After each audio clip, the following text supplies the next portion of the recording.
নমস্কার বন্ধুরা, শামুদাস লাইফস্টাইলের নতুন একটি ভ্লগে আপনাদের স্বাগত জানাই। হ্যাঁ, পুরীর সমুদ্র, এর আকর্ষণ যেন অনন্ত। প্রতি বছর একবার করে না এলে মনটা খুব আনচান করে।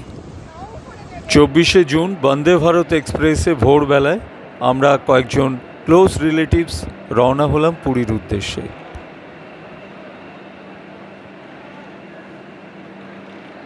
বন্দে ভারত ট্রেনটির এত নাম শুনেছি, কিন্তু আমার যাত্রাই প্রথম, তাই একটু এক্সাইটমেন্টও ছিল, কিন্তু আলটিমেট এক্সপিরিয়েন্স খুবই ভালো।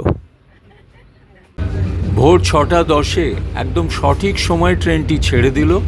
আর এই ট্রেনটিতে একবার উঠে বসলে আরাম করে খুব কম সময় পুরীতে পৌঁছে যাওয়া যায়। ট্রেনটি ছাড়ার সাথে সাথেই নিউজ পেপার, জল, চা, কফি, ব্রেকফাস্ট সব পরপর আসতে থাকলো।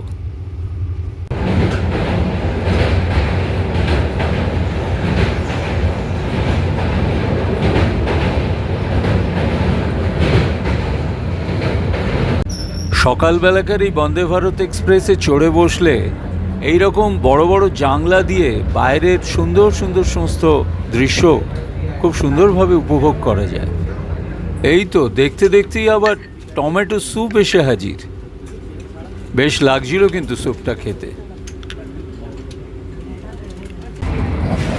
ট্রেনের গতি মাঝে মাঝেই খুব দ্রুত, 100 কিলোমিটারের ওপরেই রান করছিল।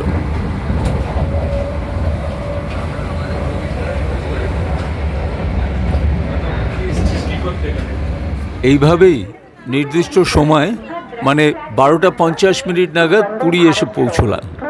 সুপার সিনিয়র সিটিজেনদের জন্য রেলের ব্যবস্থা ভালোই। স্টেশনে হুইল চেয়ার এবং ব্যাটারি কার ইত্যাদি আছে। আমরা হোটেলে পৌঁছলাম, আর কলকাতা থেকে গাড়িতে কয়েকজন সদস্য ঠিক একই সময় এসে পৌঁছলো। হোটেলটির নাম প্রভুপাদ। ঘরের বারান্দা দিয়ে বাইরের দৃশ্য এরকম ছিল। সমুদ্রের কিছুটা আমরা দেখতে পাচ্ছিলাম, জুম করে সেটাই দেখাচ্ছি। ঘরগুলির ব্যবস্থা খুবই ভালো, খুব নিট অ্যান্ড ক্লিন এবং বেশ বড় ছিল। এই জায়গাটি স্বর্গদ্বার দিয়ে মেরিন ড্রাইভ ধরে অনেকটা এগিয়ে প্রায় লাইট হাউসের পাশে। বেশিরভাগ সময় ওই পুরীর বিচেই কেটে গেল। এই দিকটা একটু লেস ক্রাউডেড, যার জন্যে নিরিবিলি বেশ ভালোই লাগছিল। রঙিন ছাতার তলায় বসে নিজেদের মধ্যে গল্পগুজব আর সমুদ্রের উত্তাল রূপ দেখতে দারুণ লাগে। আমাদের এই ক্ষুদে সদস্যটি জল থেকে কিছুতেই উঠবে না। যতক্ষণ আমরা ওই বিচে বসেছিলাম, ও শুধু জলের মধ্যেই।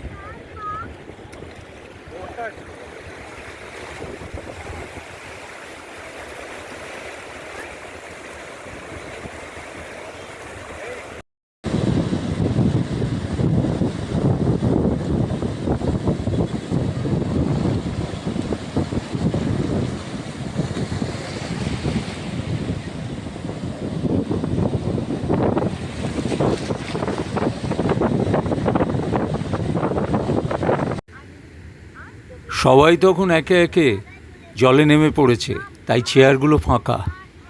সমুদ্রের এই উত্তাল রূপ এরকম এই বর্ষাকাল, জুন মাস, এই সময় এই যে গর্জন, এটা এই জুন জুলাই এরকম সময় এই পুরীর সমুদ্রের একটা বিশিষ্টতা। যে কোনো ঋতুতে, যে কোনো সিজনে, বছরের সব সময় পুরীর সমুদ্রের পাশে এরকমই আকর্ষণ।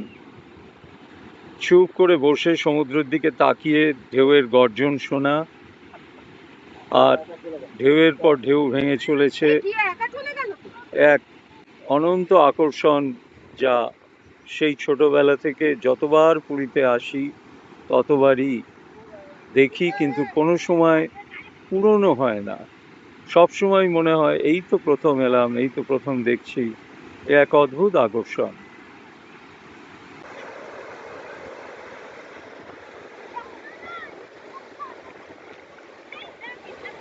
জলটা কিন্তু খুব ঠান্ডা, চারিদিকে গরম, কিন্তু জলটা যেই স্পর্শ করলো গায়ে, এক সুন্দর একটা ঠান্ডা একটা শীতল ভাব মনে হলো। আহা হা, এই যতদিন আসি কোনোদিন পুরনো হয় না, পুরনো হওয়ারও নয়। আমরা একটা বিরাট গ্রুপে আমাদের এক্সটেন্ডেড ফ্যামিলি সহ পুরীতে এবার চলে এলাম। সামনেই স্নান যাত্রা, জগন্নাথ দেব দর্শনও খুব সুন্দরভাবে সুষ্ঠুভাবে হয়েছে। এখন সমুদ্রের পাশে বসে একটু আনন্দ নিচ্ছি, সমুদ্র দেখছি, সুন্দর হাওয়া খাচ্ছি, আর মাঝে মাঝে সমুদ্রে জলে পা ডুবিয়ে সেই আনন্দটুকু, যদিও খুবই মুহূর্তের আনন্দ, সেই আনন্দটুকু নিতে ভারী সুন্দর লাগছে। আর এর জন্যই বোধহয় পুরীতে বারবার আসতে ইচ্ছা করে।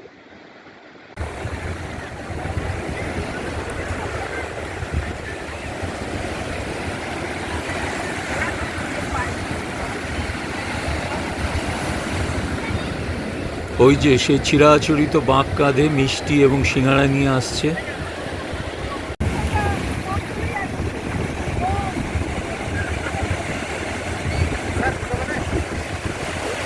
ঢেউ ভাঙার এই আওয়াজটা কানে কিন্তু বেশ মধুর লাগে, তাই তো আরও বেশি করে শোনাচ্ছি আপনাদের।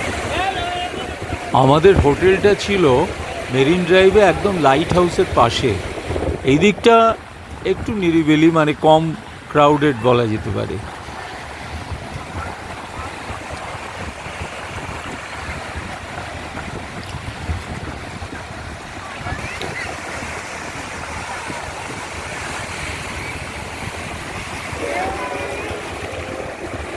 এই যে জলটা যখন সরে যাচ্ছে কিরকম চিকমিক চিকমিক করছে বালির মধ্যে।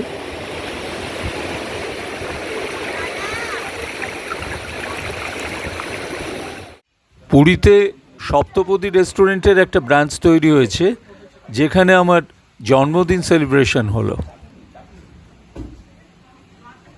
আমরা এদের মাছের থালি নিয়েছিলাম, ইলিশ মাছ, চিংড়ি মাছ খুবই ভালো, এবং সঙ্গে মাটন কিছু কিছু নেওয়া হয়েছিল, সেটাও খুবই ভালো ছিল।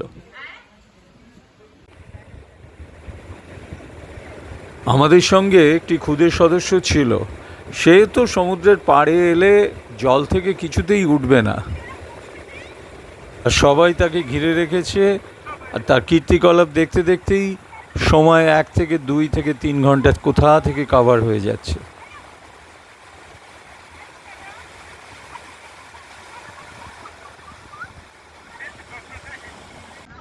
সমুদ্রের ধারে এই ঝড়ের মতো হাওয়া বইছে, তার মধ্যে বসে আছি, একদম নির্মল প্রশান্ত হাওয়া, মানে মনে হচ্ছে যেন প্রচুর অক্সিজেন গেইন করছি, প্রাণ ভরে নিঃশ্বাস নিচ্ছি। আর এই জন্যই তো পুরীতে বারবার ফিরে আসা। আর একসঙ্গে যদি 10-12 জন বন্ধু বা নিকট আত্মীয় থাকে, তাহলে তো ব্যাপারটা আরও জমে যায়।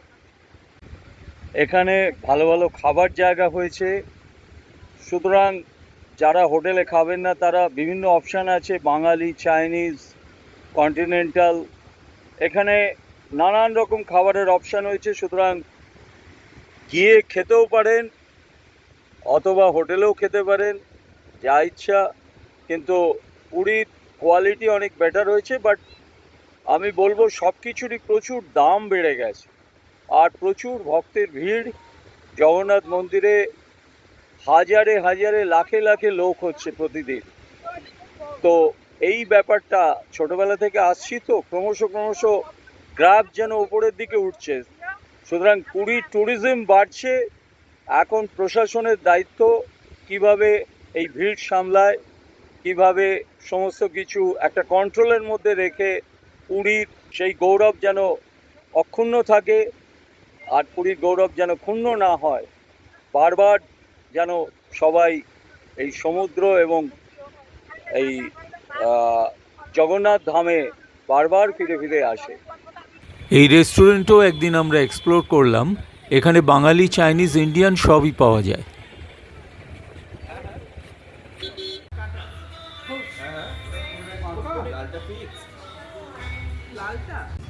পুরীর প্রাণকেন্দ্র সেই স্বর্গদ্বারের মোড়।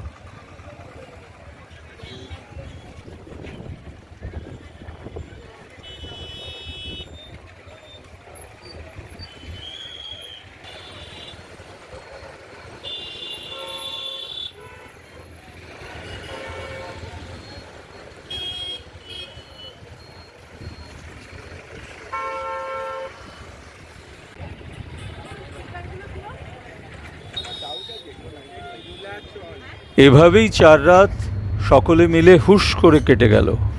আবার ভোরবেলাকার শতাব্দী এক্সপ্রেস ধরে একরাশ মধুর স্মৃতি নিয়ে ঘরে ফেরা। ভালো থাকবেন সকলে, সঙ্গে থাকবেন। দেখা হবে নতুন কোনো ভিডিওতে।